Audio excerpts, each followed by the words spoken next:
sekarang kan sudah 4 periode nih Iya, jadi anggota dewan iya, ya. Sempat 1 periode kosong. kosong. Itu bagaimana perbandingan dari awal atau belum ini? Adakah perbedaan yang mencolok atau gimana, Bu ya? Selama kita berpikir, jadi anggota daerah adalah seorang juru dakwah dengan posisi publiknya, dengan bagaimana anggaran-anggaran program kegiatan yang ada di APBD itu sampai kepada masyarakat dengan niat dakwah, maka saya rasa sama saja. Sama saja. Kira-kira apa yang bisa Buya bagi ke kita dengan pengalaman-pengalaman dan apa capaian-capaian kerjanya selama ini? Kewajiban anak sekolah perempuan dan pegawai negeri menutup aurat itu dimulai dari Padang Panjang, dan itu atas usulan kita dari Partai Keadilan ketika itu kepada wali kota ketika membahas LKPJ.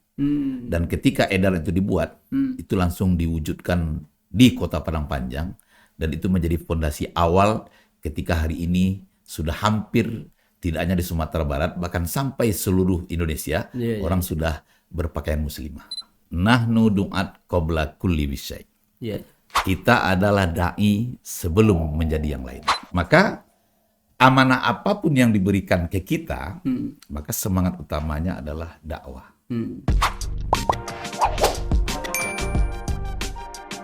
Assalamualaikum warahmatullahi wabarakatuh. Alhamdulillah wa syukurillah. Salam salam kepada Rasulullah Muhammad SAW. Kita mulai dengan baca basmalah. Bismillahirrahmanirrahim. Bismillahirrahmanirrahim. Dun Sana Podcast, mau lama di PKS TV. Hari ini kita kedatangan seorang tokoh politik yang sudah malang melintang di PKS begitu lama.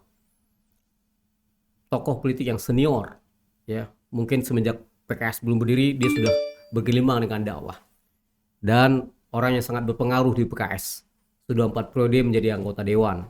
Orang yang sangat vokal, terkenal vokalnya di PKS. Hari ini kita sambut Buya Nasrullah Nukman. Assalamualaikum warahmatullahi wabarakatuh. Waalaikumsalam warahmatullahi wabarakatuh. Apa kabar Ustaz? Alhamdulillah baik. Alhamdulillah. Lalamu ndak bersuuk Buya Nasrullah ke. Tapi yang khas dengan Buya Nasrullah itu adalah senyumnya kayak gitu loh.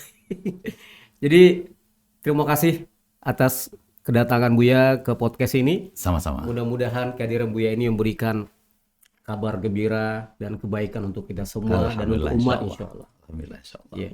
Buya silakan dulu sapa-sapa Dun Sana Podcast kita. Silakan Buya nyapanya. Assalamualaikum warahmatullahi wabarakatuh. Waalaikumsalam. Sahabat podcast PKS TV dimanapun berada, alhamdulillah hari ini saya bisa berada di tempat ini.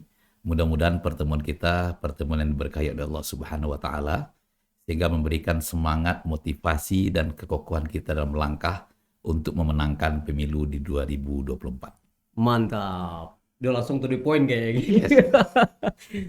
Buya Nasrullah. Jadi kalau kita kenal seorang Buya Nasrullah adalah salah seorang pendiri PKS juga, mungkin jadi di awal juga PK dan sudah begitu lama bergelut dengan dakwah ini. Kita mau mendapatkan informasi yang jelas atau bagaimana kemungkinan atau perjalanan dakwah ini sampai di titik sekarang ini, dari Buya dari awal melangkah sampai di titik sekarang ini, apa kira-kira yang bisa kita bagi kepada pemirsa kita? Terima kasih. Secara pribadi, saya memiliki pemahaman yang selalu ditekankan oleh guru-guru kita. Pemahaman itu adalah nahnu du'at qabla kulli bisyai. Ya.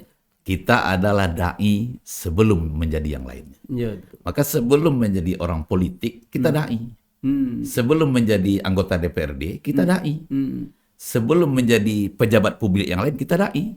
Dan ketika kita sudah memiliki jabatan-jabatan itu, maka keda'ian kita itu seharusnya lebih kokoh dan menonjol.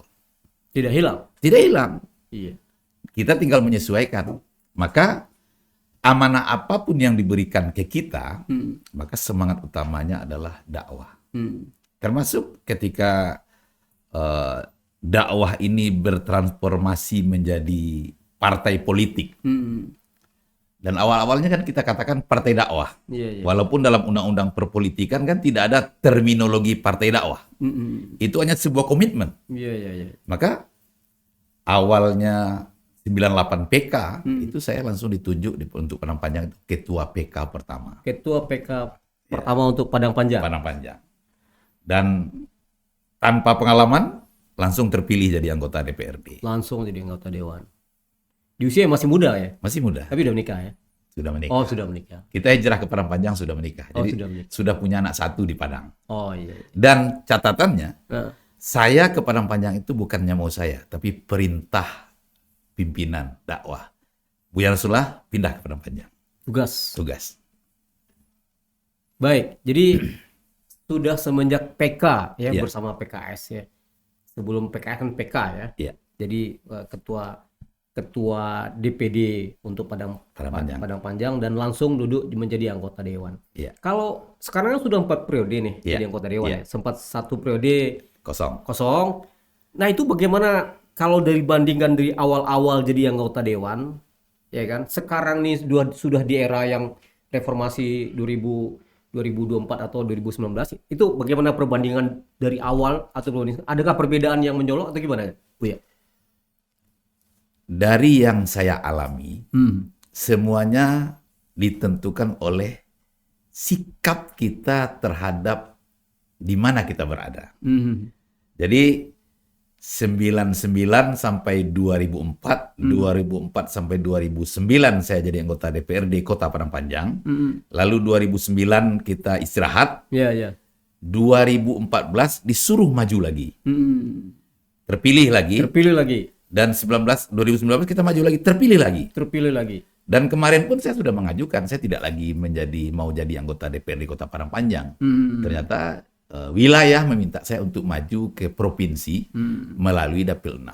Masalah rasa itu tergantung kitanya. Iya. Kalau komitmen kita itu jelas jadi anggota dewan untuk apa, maka itu sama saja. Mau dulu, sekarang. Kan yang membuat berubah itu kan bukan tempat, tapi rasa itu dari suasana kebatinan kita. Iya. Selama kita berpikir jadi anggota daerah adalah seorang juru dakwah dengan posisi publiknya, dengan bagaimana anggaran-anggaran program kegiatan yang ada di APBD itu sampai kepada masyarakat dengan niat dakwah, maka saya rasa sama saja. Sama saja. Berarti sekarang maju untuk provinsi Ya. di Dapil 6. Ya. Nomor 4. Ya. Jangan lupa ya nama. Kato nampe gitu. Ada. Baik, jadi dari Padang Panjang ke provinsi. Ya, ini bagian yang akan kita kuliti. Berarti selama 4 periode di DPRD Kota Padang Panjang, kira-kira apa yang bisa Buya bagi ke kita dengan pengalaman-pengalaman dan apa capaian-capaian kerjanya selama ini? Yang menarik yang saya rasakan adalah Padang Panjang di periode awal saya. Itu Padang Panjang melakukan gebrakan dengan surat edaran wali kota tentang kewajiban anak sekolah perempuan dan pegawai negeri menutup aurat. Itu dimulai dari Padang Panjang dan itu atas usulan kita dari Partai Keadilan ketika itu kepada wali kota ketika membahas LKPJ.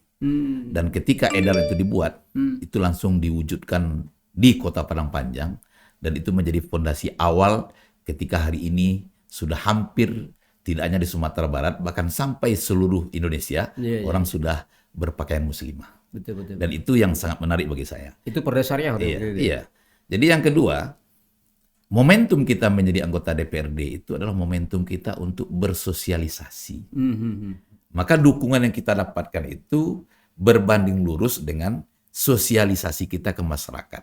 Bagaimana kita berkhidmat, bagaimana kita memberikan pelayanan. Jadi kita betul-betul menyatu dengan mereka. Maka kita harus ada bersama mereka. Nah, jadi kalau kita menjadi orang politik yang terkesan elitis, maka kita akan dibikin capek setiap 15 tahun untuk mengambil hati masyarakat. Bagi saya tidak akan bekerja seperti orang-orang politik biasa. Maka ketika orang bertanya, Pak Ustadz, balionya di sini belum ada. Saya katakan, balio saya kan ada di hati Bapak dan Ibu. Mantap. Jadi saya mikirnya seperti itu. Iya. Lalu kemarin ada yang bertanya di dapil saya, Pak Ustadz, di sini gimana? Saya kan sebelum pemilu sudah sering bersilaturahmi ke sini. Jadi saya yakin setiap yang saya jambangi, yang saya kunjungi, minimal kalau tidak akan full memilih saya, minimal 1-2 dia akan memilih saya. Jadi memang hubungan hati itu yang harus kita bangun. Dan dakwah itu menyentuh hati ataupun kolbu. Wah, ini muatannya daging semua kalau istilahnya begini. Kita bicara sama Buya isinya. Karena di Padang Panjang itu masalah selero itu memang luar biasa. Iya, iya, iya, iya. Baik Buya, berarti banyak hal yang pastinya sudah dilakukan di Padang Ya, Panjang ya. dan kemudian eh, akan melangkah ke provinsi.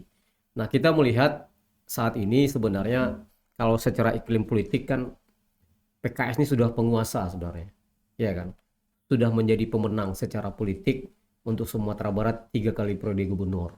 Nah, apakah capaian kemenangan ini bisa memberikan perubahan yang signifikan kepada dakwah atau bagaimana Bu ya memandangnya? Saya melihat Hmm, kalaulah posisi gubernur hmm, dan jajarannya itu hmm, diefektifkan dalam rangka memberikan pelayanan hmm, khidmat kepada masyarakat, kalau istilah hari ini adalah hmm. PKS pembela rakyat, PKS pembela. maka itu otomatis akan memberikan sentuhan tersendiri kepada masyarakat. Hmm, Tetapi apabila kita terjebak Ya. mengelola provinsi kita ini dalam bentuk formalitas belaka, maka kan keluar ungkapan dari orang-orang samo sih. Aduh bedanya loh. Jadi yang membedakan kita adalah nilai-nilai batiniah kita betul, itu. betul, betul. Jadi saya melihatnya di situ. Iya, iya, iya. Dan kita tidak perlu mengkampanyekan Nah, itu gubernur PKS atau pilih saya. Tapi tampilkanlah kebaikan itu dengan cara kita masing-masing, di lingkungan kita masing-masing, maka masyarakat itu akan tidak hanya memberikan dukungan, dia malah akan membela kita. iya, iya, iya. Ya ini kan artinya PR kita bersama juga. Bahwasanya kemenangan yang sudah diraih secara politik ini semestinya memberikan hubungan perbaikan yang signifikan kepada sosial dan dakwah masyarakat. Cuman perlu kita mencari indikatornya. Nah, kalau kemudian perubahan secara kepada dakwah belum signifikan, berarti ini menjadi PR kita bersama. Di Yaumil Mahsyar kita akan ditanya juga. Ya kan kita sudah berjuang untuk memenangkan dakwah kan gitu kan, tapi dakwahnya belum maksimal kita tegakkan gitu. Cuma kita kan harus realistis. Ya. Kan ada ungkapan, Hmm. sebanyak orang yang mendukung kita, Ya. maka sebanyak itu pula yang akan membenci kita. Iya, iya, iya, iya. Artinya, ketika kita sedikit, Ah, maka gerakan-gerakan kebaikan itu akan terbaca. oke. Tapi ketika kita sudah banyak, wilayah kita sudah luas, maka gerakan yang sesungguhnya sudah lebih kuat dari yang sebelumnya, dia pun tidak akan terasa. Iya, iya. Maka di sini dibutuhkan namanya kiat-kiat. Hmm. Bagaimana kita membentuk, kalau kita di DPW ataupun di struktur, memastikan bahwa jaringan sampai ke ranting itu ada. Hmm. Maka di PKS kita kan diminta Ya. memberikan peranan, Hmm. misalnya menjadi ketua RT, Ya. menjadi pengurus masjid, Hmm. membina majelis taklim, kelompok tani, komunitas olahraga. Hmm. Saya seorang Buya di Padang Panjang, saya punya komunitas Vespa. Iya, iya, iya. Oh, mantap. Saya punya komunitas sepeda. Saya punya komunitas jalan kaki, itu malah bersama orang-orang pensiunan. Bahkan saya punya majelis taklim yang itu menjadi otomatis pendukung utama kita. Maka ketika kita terkesan santai bekerja, mereka yang lebih sibuk. Pak Ustadz, kok diam-diam sih Pak Ustadz? Jadi artinya, dalam agama itu sudah jelas. Iya, iya. Bergeraklah. Yang disuruh Allah itu kan bergerak. Bekerjalah. Iya, iya. Bekerjalah. Jadi, amal itu tidak hanya dalam tataran teori, tetapi aplikasi. Iya, iya. Maka satu kebaikan itu akan berdampak lebih efektif ketika dia dalam bentuk aplikasi. Tapi satu buku teori kebaikan, kalau dia tidak diaplikasikan, tidak ada nilainya. Wis, mantap. Tepuk tangan dulu. Nih, kata-kata Buya ini luar biasa dalamnya. Untung sudah direkam gitu kan. Jadi secara digital tersimpan gitu. Baik, tonton terus Dusana Podcast ya. Ikuti terus podcast ini karena dan kemudian jangan lupa berikan komentar terbaik Anda, maka 5 komentar terbaik akan mendapatkan gift dari Buya kita nantinya. Insyaallah. Oke, baik Buya. Jadi dalam hal ini artinya kemenangan yang sudah diraih PKS di sisi politik ini adalah itu modal yang sangat berharga karena tidak semua daerah dan wilayah punya kesempatan seperti ini. Di daerah lain masih mimpi orang untuk menjadi pemimpin ya di daerahnya, tapi di kita sudah sekian prode kayak gitu kan. Dan ini tentu harus didukung juga oleh wakil rakyatnya. Jadi kata Buya tadi memang harus setiap anggota dewan atau siapapun jangan lagi merasa eksklusif, tapi harus membaur dengan masyarakat kayak gitu. Seperti Buya juga aktif di Vespa. Ini menarik ini. Boleh cerita sedikit tentang apa komunitas Vespa tadi, Ustaz? Buya. Iya. Jadi kebetulan memang saya dari SMA hobinya motor. Iya. Hobinya sepeda, dulu sepeda BMX. Iya. Dan sampai hari ini pun kita punya motor-motor tua. Karena beda ya. Kalau motor terbaru dan baru itu biasa-biasa saja. Tapi kalau kita memiliki motor tua, yang dibutuhkan adalah bagaimana cara merawatnya. Maka orang yang memiliki motor tua, dia suka merawat sesuatu. Kenapa dirawat motor tua? Kalau nggak dirawat, dia nggak bakal bisa ditunggangi. Oh. Dia tidak akan bisa berjalan jauh. Jadi, itu kan cuma alat untuk kita berkumpul membentuk komunitas. Bahkan kan ada kecenderungan dalam tanda kutip orang-orang motor ini kadang-kadang kan dia dengan sholatnya dan sebagainya. Dan saya manfaatkan ketika kita misalnya 20 orang hari ini mau touring. Pernah saya contohkan dari Padang Panjang ke Mande, Corocok. Maka sebelum berangkat itu saya kumpulkan dulu. Kebetulan saya kan Buya. Maka hari ini sebelum berangkat ikuti saya dengan baca doa. Baca doa sama-sama. Doa safar. Doa safar. Iya. Berangkat. Pas jalan itu, sebelum pas mau masuk zuhur, waktu itu zuhurnya di Bungus, itu saya duluan. Jadi saya arahkan seluruh Vespa itu ke masjid. Yang lainnya pasti ngikut, karena Buya Nasrullah. Kebetulan saya juga anggota dewan kan. Sampai di masjid, yang sholat ketika itu cuma sekitar separuh. Oh, tetap ada yang nggak sholat. Yang sholat kan. Yang lain saya katakan, Iya. yang nggak sholat silakan jagain Vespa kita. Oh. Jadi selesai kita sholat, Kenapa nggak usah suruh sholat? karena udah diajak. Oh, sudah diajak. Silakan aja Ustadz mewakili kami katanya kan. Oh, gitu. Dan ketika kita udah sholat di dalam, Iya. kita sama teman ngobrol, tidur-tidur. Setelah itu berangkat. Pas sholat asar, kita sengaja nggak jamak, biar nanti ketemu waktu asarnya. Pas asar, udah mulai banyak yang sholat. Loh, kok udah sholat? Daripada Ustadz suruh, lo kami nunggu Vespa, kami koncak sholat dong. Jadi artinya, kita memang mengajak itu dengan suasana kebatinan yang membuat orang itu tidak terbebani. Iya. Tapi kurang islami kalau kayak gitu, Ustaz. Hah? Kurang islami kata orang nanti. Itu mungkin Pak Ir yang mengatakan kurang islami. Karena standar islami itu kan yang penting tidak melanggar syariat. Kan? Oke. Bahkan seorang ulama pun ketika dia akan mendakwahi seorang laki-laki yang hobinya berburu, memelihara anjing ya, dia sebelum mendatangi laki-laki itu, dia beli buku tentang anjing. Berburu anjing. Dia Anjing. pelajari. Oh, dipelajari. Maka setelah dia pahami oleh Buya ini, datang ke sang pemburu, setelah dia salam, dia lihat anjingnya. Wih, mantap nih anjing bapak, ini anjing berkelas, bla bla bla bla.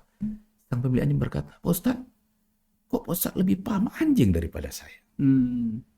Jadi hatinya disentuh. Hatinya disentuh. Dan ketika dia sudah kagum dengan cara bicara Ustadz tentang anjing, dia akhirnya ngikutin Ustadz. Kita belum kenal dengan seseorang, mengatakan, oh ini tidak boleh, ini haram, ini hal enggak diterima. Iya. Jadi dakwah di lapangan itu membutuhkan kecerdasan, tidak hanya spiritual, tetapi kecerdasan intelektual, dan yang lebih penting adalah kecerdasan sosial. Iya, ini menarik ini. Dusana Podcast ya, seorang Buya, seorang Ustadz punya komunitas Vespa yang persepsi masyarakat dengan komunitas Vespa ini agak, kalau tidak bisa dikatakan negatif, agak kurang baik lah. Misalnya anak Vespa ini tapi beliau bisa mengumpulkan anak-anak Vespa ini kemudian tidak otomatis langsung ayo sholat kan gitu kan? Enggak. Tidak langsung merubah dia, pendekatannya sangat persuasif gitu kan, sampai kemudian muncul kesadaran. Saya nggak tahu berapa orang Ustadz kayak gini gitu. Jadi kemarin kita ngumpul-ngumpul di sebuah kafe, itu hampir 100 orang. Komunitas Ustadz. Iya. Enggak, maksudnya ada nggak Buya-buya lain seperti Buya Nasrullah yang punya komunitas seperti ini? Sepengetahuan Buya Nasrullah ada nggak? Enggak ada. Nggak ada, di internal PKS gitu loh? Iya. Waduh. Kalau itu cuma saya. Itu bisa Tepuk tangan dulu. Itu bisa Kita tepuk tangan. Bisa saya klaim itu. Iya. Ini contoh sebenarnya. Kalau ada kita Ustadz bersama. yang punya Vespa yang tahun lama saja boleh diadu dengan Vespa saya. Tapi Vespa itu sebenarnya dirawat tidak hanya karena tua, Buya, tapi karena nilai investasi katanya. Iya. Karena kita lihat nih artis-artis yang beli Vespa segala macam, Iya. itu bukan karena dia tua, tapi tuanya itu nilai investasinya di situ. Ya. Jadi kayak mobil kita nih mindsetnya tentang investasi agak di bawah sebenarnya. Kenapa orang beli barang yang branded? Bukan karena mahalnya, tapi nilai investasi yang ada di situ. Ya kan? Karena semakin lama dan saya berpespa itu tidak untuk investasi dalam pengertian itu. Iya. Cara kita bertemu dengan orang-orang yang hobi. Iya. Sehingga nilai-nilai dakwah pun kita sampaikan. Iya. Sehingga hobi kita pun jangan dibayangkan komunitas saya itu adalah komunitas yang ekstrim. Iya betul. Jadi kalau istilahnya komunitas saya itu adalah komunitas Vespa standar yang orang-orangnya nggak ada yang urakan dan orang-orang yang ekstrim pun kita dekati. Tapi dia mau gabung sama Ustadz? Mau gabung ya? Mau. Mantap. Bahkan ada yang udah ikut taklim rutin dengan saya. Guys, ini hebat ini. Artinya bisa dikembangkan untuk wilayah yang lain sebenarnya, komunitasnya itu. Bisa, kebetulan di DPW pun kan saya deputi pengembangan komunitas di bidang kepanduan. Iya. Dan kebetulan di Sawalunto sudah ada juga komunitas Vespanya. Kalau kita pernah punya ide menjelang pemilu ini misalnya kita buat touring jelajah nagari. Jadi kalau Pak Ir baru akan membuat, saya dengan anak saya Imam itu sudah keliling Sumatera Barat pakai bendera PKS. Dengan motor. Iya. Jadi itu baru akan kan? Iya. Jadi sebelum Anda berpikir, saya udah berbuat. Ya mungkin ini perlu digerakkan lebih banyak kan gitu kan. Artinya rombongannya lebih ramai, tidak usah bersama imam aja gitu kan. Bahkan kemarin saya ke dapil saya, itu saya pakai motor. Iya, sengaja saya bikin 8 motor. Ya, kenapa demikian? Karena kita lihat orang di luar sana mencari salah satu kontennya itu adalah dari indahnya alam Sumatera Barat, ya kan? Jadi pengalaman saya pernah ke Solo, Bu ya, Tigulura, tapi pakai mobil. Ternyata luar biasa indahnya dan sekelilingnya 30 km lebih itu dikelilingi oleh perbukitan semua. Iya, kalau pakai mobil belum asik. Iya, pakai motor itu akan lebih asik ketika turun hujan. Iya, itu lebih baru asik lagi dia. Itu baru satu Kabupaten Solo gitu kan. Artinya banyak daerah-daerah Sumatera Barat ini yang belum kita jelajah sebenarnya gitu kan. Kalau kita expose, kemudian kita rekam, kemudian kita sampaikan di YouTube semua itu luar biasa. Jadi saya menawarkan ke Ustadz ini kita karena di komunitas kita akan buat yang seperti itu bagaimana gitu. Siap. Oke. Saya siap. Mantap. Jadi Ustadz Buya berjalan dengan komunitas itu direkam secara digital kayak gitu kan dan kita siarkan sehingga orang melihat indahnya Sumatera Barat. Dan ada PKS di situ. PKS menyapa juga. Ya. Tadi ada komunitas sepeda juga atau komunitas apa? Sepeda. Oh, sepeda. Nah, kalau itu gimana? Kalau sepeda rata-rata memang teman-teman taklim kita dan teman-teman di majelis taklim kita yang mereka memang sudah hobi sepeda dan kita ajak gabung. Iya. Dan ketika jalan pun yang kita contohkan adalah ketika istirahat kita di emperan masjid, musola, jam-jam duha kita sholat duha. Jadi seperti itu. Jadi petualang juga rupanya sebenarnya. Puncak tertinggi di Sumatera sudah saya sampai di puncaknya. Puncak tertinggi di Sumatera? Puncak Kerinci. Oh, Kerinci. Iya. Dulu PKS kan ada menaklukkan 8 puncak di Sumatera. Itu saya 4 puncaknya ikut saya. Mobil juga termasuk mobil petarung ya? Iya. Mobilnya trooper ya. Makanya jangan terjebak dengan bentuk fisiknya, tetapi nilainya. Kalau istilah orang kan, Anda ingin bahagia, jangan berpikir seberapa besar rumahnya, tapi berpikirlah seberapa besar kebahagiaan yang akan Anda bangun di rumah itu. Wih, mantap. Direkam. Ini bisa jadi quote semua jadi. Baik. Buya Nasrullah ya, dia memang seorang orator kayak gitu kan. Jadi kalau kita dengar khutbah dia ya ini ada yang baru yang selalu kita dengar kayak gitu. Kita butuh orang-orang seperti ini. Ya, baik kita bicara politik lagi Bu ya. Jadi kalau dari jumlah wakil kita yang ada di Sumatera Barat di provinsi kan kemarin 9 ya kan. Nah kira-kira dengan eskalasi politik yang ada sekarang ya kan, bagaimana caranya seorang Buya Nasrullah bisa duduk di situ? Akhirnya akan menambah jumlah kursi yang ada di situ. Jadi saya punya prinsip, kalau di dapil saya itu ada 11 kursi, maka 1 kursi itu harus punya saya. Mantap. Jadi saya bekerja itu seperti itu. Iya. Jadi kalau sekarang sudah ada satu, lalu ada target tambahan, berarti saya harus menambah. Minimal 2 atau 3, kalau perlu 3. Iya. Tapi kalau cuma 1, itu harus saya. Mantap. Jadi cara mikirnya seperti itu. Iya. Dan itulah yang akan kita aplikasikan dalam bentuk langkah-langkah kerja. Orang mungkin pakai baliho, ya silakan. Pakai media sosial juga silakan. Jadi saya selalu bermain di lapangan di mana saya bisa bermain. Karena kalau saya bermain di lapangan orang, saya akan capek mengikuti permainan orang. Maka saya membentuk lapangan sendiri. Maka ketika ada telepon dari daerah-daerah, Pak Ustadz kapan sosialisasi? Gampang saja. Saya kan buya, biasa di masjid, biasa di musola. Udah bikin aja agenda di masjid dan musola. Dan itu siapa yang akan kita silaturahmi. Jadi kita berpikir seperti itu. Jadi optimis berarti ya? Harus ya. Artinya karena optimisme itu adalah energi awal pemenangan. Iya. Tapi sebelum menang saja dia tidak mau bermimpi menang. Bagaimana dia mau membentuk langkah-langkah kerja untuk pemenangan? Mimpi aja enggak gitu. Mimpi mana bisa jadi? Iya.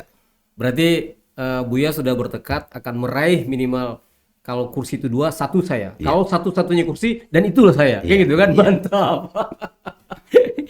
Kira-kira nih kalau sampai di provinsi nanti kan apa pikiran-pikiran politik yang akan diperjuangkan di Saya sederhana saja. Yang utama itu adalah pendidikan formal dan pendidikan kultural. Itu mencakup kedua-duanya. Yang kedua, pemberdayaan masyarakat. Maka disitulah kita masukkan konsep-konsep ABS SBK tadi. Dan yang lebih penting bagi saya adalah ketika saya ingin tidak lagi jadi caleg di Kota Padang Panjang, lalu diminta maju kepada provinsi, maka dalam pikiran saya adalah teman-teman PKS sedang memberikan kesempatan kepada saya untuk memperluas wilayah untuk berbuat kebaikan kepada masyarakat. Jadi saya mikirnya seperti itu. Makanya untuk jadi anggota DPRD itu bagi saya adalah mendekatkan anggaran negara, provinsi, kota ini kepada masyarakat. Wilayah. Kepada masyarakat. Masyarakat, betul. Maka kita pun tidak hanya dalam bentuk memberikan hibah dana bantuan, tetapi kita melakukan pemberdayaan. Sehingga muatan-muatan program kegiatan dalam APBD itu betul-betul sampai kepada masyarakat yang menginginkannya. Berarti politik anggaran sebenarnya. Iyalah. Ya, tidak hanya sekedar, ada juga istilah politik elektabilitas. Politik elektoral. Jadi sekedar untuk memperjuangkan pokirnya kepada konstituen. Jadi faktornya keterpilihan dia lagi untuk berikutnya gitu. Dan itu selama ini saya hindarkan. Saya selama pokir itu sudah dalam bentuk program dan kegiatan. Yang saya awasi cuma bagaimana dia efektif sampai kepada masyarakat. Saya tidak pernah berpikir setelah itu jadi saya dapat apa. Saya tidak pernah berpikir seperti itu. Wis, mantap. Ya, berarti yang menjadi godaan di era politik kadang-kadang adalah berubahnya gaya hidup, ya kan? Dan ada sih satu perbedaan, misalnya kalau di orang-orang di luar PKS menjadi anggota dewan ini adalah tempat dia memperlihatkan eksistensinya secara pribadi dia sudah sukses kan, dan dia harus memperlihatkan ini saya loh, kayak gitu kan. Kalau di PKS kan tidak dari situ dia baru mulai. Ada juga dari sisi ekonomi biasa-biasa, tapi dibesarkan bersama, jadilah, kan gitu kan. Nah, apakah godaan syahwat yang seperti itu menurut Buya, Penang Buya, berpengaruh nggak kepada anggota-anggota dewan kita, terutama PKS? Kalau ada di antara kita ini yang tidak tergoda ingin punya rumah besar dan bagus, punya mobil berkelas dan mewah, saya rasa dia tidak normal. Tidak normal ya. Tetapi, setiap kita itu diberikan cara berpikir, memprioritaskan sesuatu. Apakah menjadi anggota DPRD itu dikatakan sukses kalau sudah memiliki rumah, memiliki mobil? Dan saya tidak termasuk terjebak, karena saya anggap rumah, mobil itu fasilitas. Kalau kita ingin memiliki mobil yang menikmati mobil yang mewah, kan bisa kita beli 1-2 hari. Kita tidak perlu memikirkan pajaknya, kita tidak perlu memikirkan perawatannya. Kenapa kita harus beli? Rumah pun seperti itu. Kan sekarang wisma-wisma di mana-mana. Kita mau kamar mulai dari 100.000 sampai kamar yang 1 malam itu jutaan. Ada semuanya. Cuma kadang-kadang banyak yang terjebak ingin memiliki. Padahal ketika itu sudah dia kejar, dia pun tidak akan merasa puas. Jadi yang kita inginkan adalah sebagaimana Allah katakan, apa yang ada di permukaan bumi ini, kata Allah, nikmati. Kita tidak perlu memiliki, yang penting itu menikmati. Jadi bagi saya itu, makanya saya sudah 4 periode sampai hari ini saya masih ngontrak di Padang Panjang. Ngontrak saya. Nggak beli rumah, Ustaz? Belum terpikir bikin rumah. Dengan anak 8 orang, 8 orang. kemudian cucu, Dan sejak awal jadi anggota DPRD pun saya tidak pernah beli mobil baru. tidak berniat beli rumah atau tidak terbeli rumah nih? Karena saya dalam mimpi saya itu cuma rumah istana di surga untuk Oh, Masya istri dan Allah. anak saya. Masya Allah. Istana di surga rupawan. Jadi saya pikir langka juga orang kayak Buya ini gitu loh. Enggak, banyak yang lebih baik dari kita. Faktanya ada kasus-kasus ya, tapi itu tidak. Tapi catatannya, ketika masuk ke anggota dewan, kita ini silau, tapi tidak Sumatera Barat. Bukan silau, gagap. Gagap. Jadi Gagapnya 2 tahun 3 tahun. Tiba-tiba 5 tahun lagi tidak terpilih. Ah, Kembali lagi ke titik minus gitu. Di titik Ini minus. problem Iya. sebenarnya kan, ketika tidak memahami fungsi kita sebagai Makanya kita harus paham ya. Ya. Pangkat jabatan itu melemahkan jiwa. Coba lihat. Orang kalau dia semakin tinggi jabatannya, dia semakin lemah dan semakin penakut. Apa buktinya? Pejabat pasti pakai ajudan. Yang pakai ajudan kan orang penakut. Saking lemahnya, Iya. nyetir mobil sama buka pintu aja nggak bisa. Iya. Jadi kalau nggak hati-hati jabatan itu, Iya. harta pangkat jabatan dia melemahkan jiwa. Melemahkan jiwa. Melemahkan jiwa. Jadi sementara kita selalu disuruh diingatkan. Maka kalaupun itu didapatkan ke semuanya, itu fasilitas untuk mempermudah kita memberikan khidmat pelayanan pembelaan kepada masyarakat. Sehingga itu kita jadikan sebagai tempat untuk berbuat kebaikan sebanyak-banyaknya. Berarti doktrin kita tetap dai walaupun siapa kita. Itu harus Maka dari awal saya katakan tadi, Iya. saya itu dai sebelum menjadi Jadi yang lain. kalaupun jadi anggota dewan tetap dai. Tetap dai. Tidak berubah kan gitu Mungkin kan? bedanya kalau dulu waktu sebelum jadi anggota dewan mungkin terima amplop. Setelah jadi anggota dewan kasih amplop. Oh, kasih amplop. Kalaupun dikasih oleh pengurus, Iya. kita kasihkan kepada karirnya mungkin, Iya, yang lainnya. Iya. Dan sebagai anggota DPRD kita pun ngasihnya harus diketahui orang lain. Iya. Karena kebaikan itu kata Buya Muhammad Nasir, Eh, menyempurnakannya dengan mengasih tahu orang lain. Iya.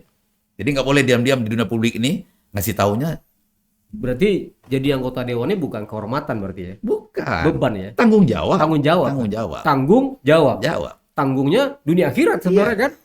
Jadi bukan kehormatan kayak gitu kan? Ya ini luar biasa. Baik, Dusana Podcast ya jangan lupa berikan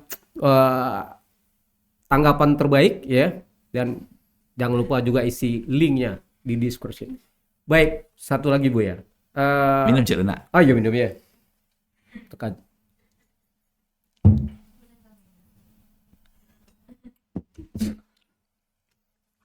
Di PKS mungkin Buya termasuk Sabikuna awalun misalnya kan, generasi awal lah.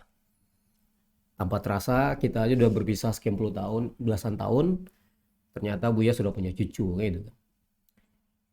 Nah, sudah muncullah generasi kedua. Baik dari Buya maupun dari saya juga sudah. Dan yang lain juga sudah. Kira-kira ya dalam bahasa kita kan anak nih anak ideologis dan anak biologis kayak gitu kan. Bagaimana strategi Buya untuk mewariskan anak tadi, yang anak biologis tadi juga adalah bagian dari anak ideologis gitu. Jadi yang pertama itu memang murubi pertama anak-anak dan istri di keluarga itu adalah saya. Jadi itu saya pahamkan. Maka masalah tarbiyah itu menjadi wajib bagi saya bagi anak. Yang kedua, saya mengatakan ke anak-anak, masalah sekolah formalitas itu cuma formal saja. Yang intinya adalah kerja-kerja dakwah ini. Maka saya selalu tidak pernah mengarahkan anak ini harus jadi A, B, C. Saya melepaskan mereka menurut alur mereka masing-masing. Yang penting pola pikir mereka adalah hidup ini untuk memperbanyak kebaikan amal soleh. Karena hidup ini sementara, akhirat itu selama-lamanya. Iya. Tapi ada beberapa catatan, misalnya banyak kasus di beberapa sekolah-sekolah kawan-kawan ini yang bermasalah itu adalah anak-anak kawan-kawan kita katanya kan. Dan itu ya tidak hanya di sini, saya juga dengar kayak gitu kan. Jadi justru anak-anak yang di notabene kader ini misalnya punya masalah di sekolahnya masing-masing. Saya rasa itu masalah persepsi. Persepsi. Jadi kita kadang-kadang seolah-olah kita ini adalah kaumnya yang sudah sempurna. Iya. Sehingga ketika ada anak-anak kita bermasalah, kita anggap itu adalah kok kita ini. Padahal secara keilmuan, anak-anak yang dalam tanda kutip nakal itu karena dia pintar, karena dia cerdas. Iya. Masalahnya adalah kita orang tua atau guru yang tidak mampu mengikuti kepintaran dan kecerdasan mereka itu dengan cara kita memberikan pengajaran kepada mereka. Jadi artinya ketika di lingkungan kita yang mengklaim orang-orang baik, orang-orang soleh, maka sedikit saja melakukan kesalahan dianggap itu sudah nakalnya luar biasa. Padahal banyak yang lebih nakal, tapi kenakalan itu kita orang tua ini disuruh mencari kiat, cara, strategi, bagaimana kenakalan itu bernilai positif. Iya. Toh kita juga nakal juga dulu kan, kita juga berantem dulunya gitu kan. Cuman karena kita sudah berada di posisi pemahaman dakwah, yang berantem itu tidak baik sekarang hari itu. Kalau laki-laki itu nggak pernah berantem, bagaimana dia kalau bertempur di medan pertempuran? Kalau ketemu Rasulullah saya pernah, seorang petarung kan, ya Muhammad, saya mau masuk Islam kalau Anda bisa mengalahkan saya. Yang ngomong itu seorang juara petarung di kota Makkah. Apa jawab Rasulullah? Boleh. Sedikit pun Rasulullah nggak ciut. Dan ketika tantangan itu terima, dia mengatakan, karena saya petarung, berarti harus dibuat ringnya, lapangannya, ditonton oleh orang, diladenin oleh Rasulullah. Dan ternyata Rasulullah menjadi pemenangnya. Dan dia membuktikan dia masuk Islam. Artinya apa? Rasulullah tidak hanya ngomong dengan teori. Artinya apa? Secara fisik dia pun kuat. Ya artinya Buya sudah ya memberikan pembelajaran atau tarbiyah kepada anak-anak ya soal bagaimana hubungan dengan dakwah dan kemenangan ini. Ya artinya anak tidak hanya sekedar anak biologis, tapi juga anak ideologis kan gitu. Saya rasa sangat ironis seorang kita yang sudah berlama-lama di medan dakwah ini, lalu tidak perhatian kepada anak-anak kita, sementara kita merisaukan anak orang lain yang tidak jelas akan jadi atau tidaknya. Saya rasa itu adalah sebuah keteledoran. Yang kedua, hari ini sudah banyak di antara kita ini yang berada di wilayah formal, yang sudah diberikan sedikit kekuasaan untuk melakukan pembinaan dengan cara-cara yang formal pun kadang-kadang itu tidak diefektifkan. Sehingga akhirnya yang muncul itu adalah sisi-sisi negatif dari masyarakat. Loh, kok sekolah yang dikelola oleh kawan-kawan PKS seperti ini? Padahal itu dibandingkan dengan yang lain cuma sedikit. Tapi itulah faktanya. Jadi saya rasa ini sebuah otokritik untuk kita. Jangan cuma sibuk. Jadi kata Allah dalam Al-Quran itu kan, atamuruna nasa bil birri wa tansawna anfusahum. Kenapa kalian menyuruh orang lain berbuat kebaikan sementara kalian tidak berbuat kebaikan? Jadi kalau hari ini kita mensupport, memotivasi kader untuk bekerja keras mencari suara, maka kita yang mensupport ini harus lebih keras lagi pekerjaannya. Maka saya katakan kepada teman-teman di lapangan, kalau biasa mangai lo kalian pada ambo itu tidak mungkin terus. Yang caleg itu ambo. Jadi gitu. Jadi harus kita yang di depan itu. Baik, saya pikir ini yang luar biasa di podcast ini, Buya. Setiap orang punya cerita berbeda. Iya kan? Hari ini kita podcast dengan Buya Nasrullah. Ini isinya luar biasa, daging semua istilahnya gitu kan. Berarti kita perlu menduplikator lagi orang-orang seperti Buya Nasrullah. Artinya orang-orang seperti harus diperbanyak lah, kayak gitu kan. Kalau di fotokopi nggak bisa gitu. Kalau saya tidak mendukung pernyataan seperti itu. Bangunlah semangat dengan versi kita masing-masing. Bangunlah kekuatan dengan versi kita masing-masing. Karena keindahan sebuah pas bunga itu karena perbedaan warna-warna yang ada di situ. Jadi kalau Nasrullah, ya kayak Nasrullah. Makanya Rasulullah itu ya kita ambil. Rasulullah itu kan paripurna. Ternyata keparipurnaan Rasulullah itu tidak mungkin. Sisi kebijaksanaannya ada pada Abu Bakar. Sisi keperkasaannya ada pada Umar bin Khattab, sisi kepemudaannya ada pada Ali bin Abi Thalib, sisi kekayaan seorang saudagarnya ada pada Utsman. Jadi kita ini duplikasilah kebaikan itu dengan versi kita masing-masing. Betul. Sehingga kita tidak menjadi orang-orang yang asing dengan diri kita sendiri. Jadi memang yang inti poinnya adalah idealisme dalam berdakwah tadi sebenarnya. Tetap kita jadi diri kita masing-masing dengan potensi yang kita miliki, tapi jangan lupa ada idealisme yang harus kita bangun pada diri kita, terutama dalam konteks politik dan sebagai legislator gitu. Mungkin ada yang mau Buya sampaikan lagi, silakan. Jadi mungkin yang ingin saya sampaikan kepada teman-teman seperjuangan, 2024 itu adalah momen penting bagi kita di PKS.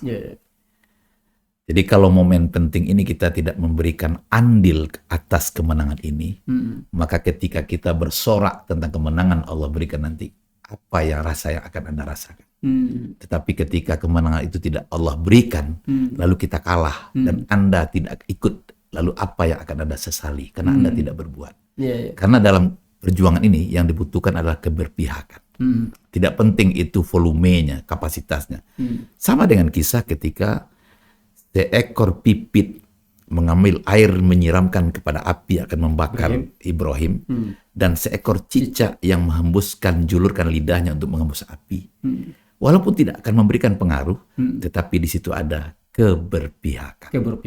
Jadi yang saya minta adalah hari ini mau caleg Anda atau tidak, Anda berpihak kepada siapa? Iya. Baik, luar biasa. Dusana Podcast ini pesan-pesan tersendiri yang sangat khusus dan dengan bahasa yang begitu hebat ya. Ini untung sudah direkam sehingga tercatat secara digital apa yang disampaikan oleh Buya kita. Maka mari kita sama-sama dukung Buya Nasrullah duduk menjadi anggota dewan di DPRD Provinsi Insya Allah. Kalaupun tidak duduk, target saja di wali kota Padang Panjang. Mantap, kita dukung. Kemarin ada yang saya tanya, mau jadi ketua DPRD atau wali kota? Kalau kita terpilih dulu jadi anggota DPRD, setelah itu kita mundur untuk merebut jabatan wali kota. Berarti 20 dilalui gitu. Iya, jangan karena kalah. Jadi menang dulu, baru kita jadi. Tapi Buya orang pertama yang mengaku begitu. Saya mau ngambil wali kota Padang Panjang. Yang lain masih malu-malu kayak gitu. Karena mudah-mudahan komitmen saya itu diaminkan oleh Allah dan malaikat sehingga langkah-langkah saya. Amin. Karena kita kadang-kadang mengukur perjuangan itu dengan fisik kita, dengan materi kita, tapi tidak dengan semangat kita. Ini bagian dari yang ada di pikiran kita saya tadi, Buya. Kenapa Buya tidak maju di wali kota kayak gitu kan? Ini bagian, tapi saya belum tanya, tapi Buya sudah nyampaikan. Saya mau ngambil wali kota Padang Panjang kayak gitu kan. Tapi saya ambil dulu kursi DPRD provinsi. Oke, baik, luar biasa. Jadi sudah kita dengar stepnya.